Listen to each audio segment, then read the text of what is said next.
there is a part of men. I can't lie. You know what I mean? It is a thing where you're just like, I'm disgusting right now for this act. And I love myself even more because of it. It's a thing.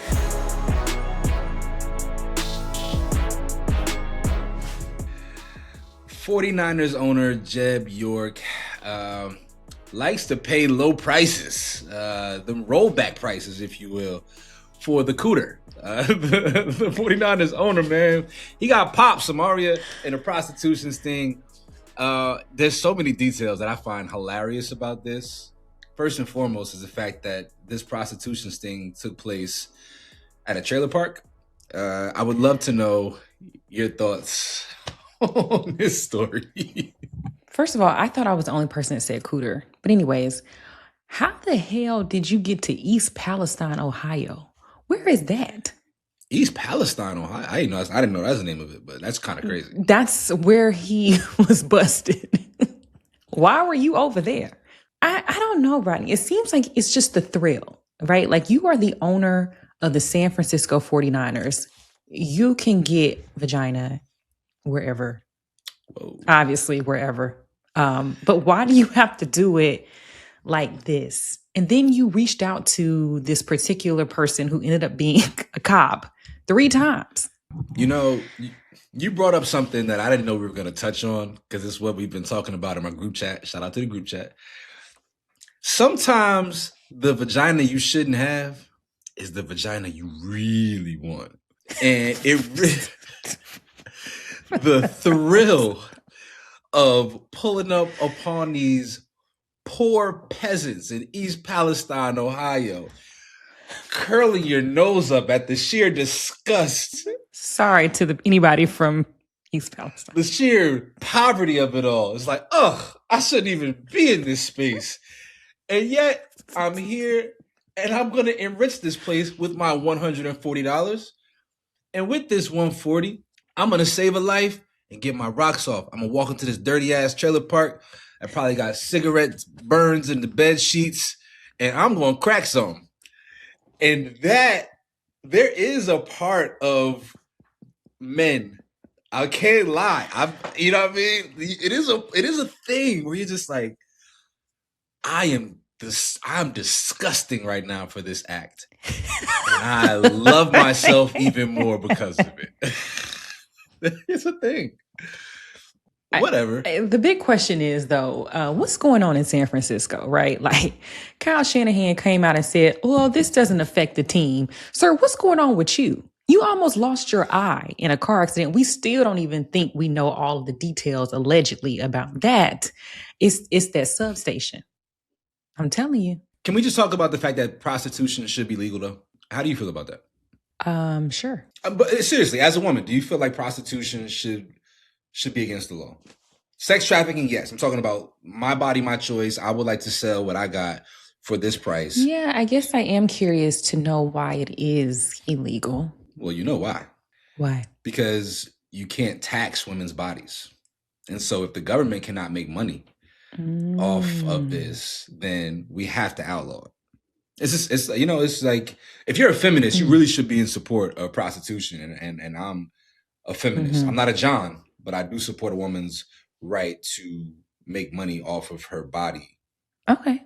Jed York is also going through a divorce. So we got to have a little bit of empathy. Did you know that? So this also is a wrinkle in the story that, he's in the process of going through a divorce. And so he probably is downtrodden.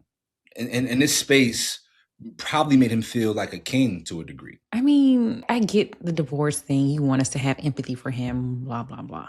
But are you that down bad? Like, yeah. Like, there's just did you not think about when you were traveling to East Palestine? I don't even know if they even have an airport.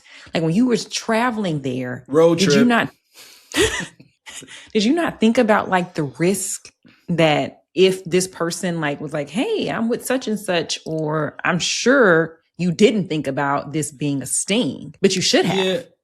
Yeah. But why though? Right? Like, I would have no reason. I would feel more vulnerable in the Bay Area Nah, because you pay for a high-level escort. Listen, I'm not going to make... That's what I'm saying. I'm like, it just doesn't make sense. Like, did you not think about like the risk? I don't want to excuse them. I'm not even trying to... I was going to say that you are also a fan of the happy endings. Didn't Robert Kraft get like caught up in that? Hold the on. Joe pulled the tape. Joe rolled the tape. Did you not talk about that? Who did we have on the show? Was that on the show you were talking about? Damn! Wait a minute! Roll the tape. No, bleep that name, first of all. You did talk... Was that not... yes. Did that not make the cut? That did not make it to air, but it's fine. But it's cool. It's cool, though. It was... You know what? I'm going to pivot away from the nefarious things that I've been a part of. And I just want to talk about... Because you said that, are you that desperate? Are you that down bad? I don't know what postpartum is like for women because I'm not a woman, nor have I ever given birth. I also don't know definitively how a divorce impacts a man emotionally because I've never been married nor divorced. But I have had friends who have been in that position. And quite literally, the look in their eyes changed overnight once the divorce proceedings began to take place. I'm not saying it's a one-to-one equivalent, but there is some parallels to be drawn about a man in the process of losing everything and how that affects him on a molecular level, and some of the things that women experience that have been well documented. I just don't know if there's been enough due diligence and research on how certain things impact a man emotionally on a really deep level. And I know we always try to pretend like men don't have feelings and we don't make mistakes because of the emotional ramifications or the what's the word? I don't know what the hormones. The hormones. Hormones. Okay. There is I do believe there is likely a hormonal effect and impact on a man as a result of going through a divorce that may steer him towards behavior that he normally would not have participated in. Well, hopefully he was not the reason for the divorce, because that's a double whammy. But no, that checks out because I don't feel like most men are emotionally stable. Like period or ever? Yeah, like I just feel like because society says men don't have emotions, they're not really regulated. They could be better. Y'all need therapy. We go to therapy to get better. Y'all go to therapy to master the language and use it against people. No, we go to therapy to cope with living in a patriarchal society. But anyways, we'll get to that in another video. You are a kept woman. Yes, you are an active participant in the patriarchal society. What are you talking about?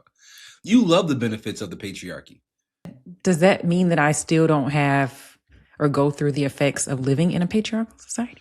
I'm not saying you've never gone through, but you also have greatly benefited from the patriarchy. And I'm not saying that I'm for or maybe against. I'm benefiting now, but I've lived life before I got married. I had relationships that weren't the best. It wasn't patriarchy. That was just Are they not parallel? Anyways, the point I was trying to say is that does check out, though. Like, you going through something, maybe a divorce, allegedly, we don't know, and then you going and doing something completely dumb, like this. We didn't even know your name. I didn't know who the owner of the 49ers was, but now we know your name, and it is tied to a prostitution sting. Yeah. That must have been a fire photo, whatever website he was using. I want to see the pic. I want to see the bait, because I swear, ain't no way I'm going. If I live in the Bay, if I live in California, but he's the owner, so he might not actually live in California. He might live in Ohio. No, you're right. But I'm just saying, like, Ohio is an interesting place. Oh, real quick. I got scammed by a woman from Ohio recently. How recent? You went like 3 weeks ago. Why do you always have some weird story? Okay. You can keep this, you can cut it. So I was in Cartagena, as you know, a couple of weeks ago, and I went out one night. I'm there by myself. I went out one night. I'm sitting at this bar at a restaurant, and to the left of me is this American black woman, and wasn't trying to shoot my shot or nothing. wasn't trying to shoot my shot or nothing, but she seemed to be in a bit of distress. She was going back and forth with the manager and several owners inside of this restaurant at the bar when her bill came out. And so I'm like, yo, what's up? You good? Like, is everything on your bill okay? Did they add something? Like, what's going on? She was like, no, like, I didn't bring enough money to cover the entirety of my bill. And like, they won't let me go back to my hotel to go get my money. And so I'm like, well, how much is it? And she's like, $30. So I say, you know what? Don't worry about it. I'll just cover it. Like, you good. So I cover the bill, $30. And in my mind, like, I'm stupid. I just see, this is the patriarchy like dictates that I come in and save this person as a, like, it's my obligation. And yes, yeah. Okay. Like, we're in a different country. You're a Black woman. I'm like obligated to come in and make sure that you're cool. That's how I feel. That's just how I operate, period. So whatever, I cover the bill. I didn't even think, like, you ain't got Apple Pay on your phone. Like, you just only have, like, it just, I don't know. I wasn't my smartest at this moment. So we start talking or whatever. And she knows one of my really good friends that lives out in LA, mentioned him by name. He's a solid dude. So I'm like, oh, like, if she knows such and such, she gotta be A1. She gotta be cool. The next day, she's like, yo, again, I just want to thank you for looking out last night. There's a restaurant that I was going to go to tonight. Like, I know you said that you out here just roaming around by yourself. You want to grab dinner, whatever you can. Or we can go grab dinner. So I'm like, all right, bet. Go grab dinner. Again, I'm not attracted to this woman. I'm just like, I'm a different person on vacation. I'm just like mad friendly. Like, all right, cool. Like, I ain't doing nothing. Like, whatever. Man, we go to this restaurant, bill come. I say, hey, how you wanna handle the bill? She's like, oh, like, well, I'll pay for my food. And I was like, well, I'm not paying for your alcohol. Like, I didn't drink, so like, I'm not doing that. Like, you can cover your whole bill. And she's like, fine, just pay it, and I'll cash app you. Do you know I paid that bill and this girl blocked my number?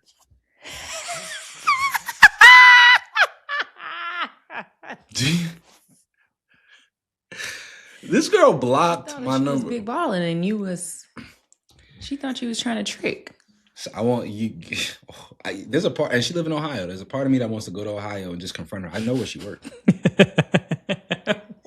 But if I won't go to Ohio to confront a scammer, Jed York shouldn't be going to Ohio for no coochie. See what I'm saying? You gotta pick and choose, champ. You gotta pick and choose, not East Palestine. Anyway, y'all let us know your thoughts on Jed York traveling to East Palestine, Ohio to get that rollback, low down, everyday price coochie out yonder. What do you think his penalty should be? If he was a player, what would the penalty be? You know, and would the jokes be flying? I ain't seeing but so much commentary on this thing. Let's treat him like he's a star running back. Okay, let's do that. Y'all let us know your thoughts. I can't believe that girl scammed me like that.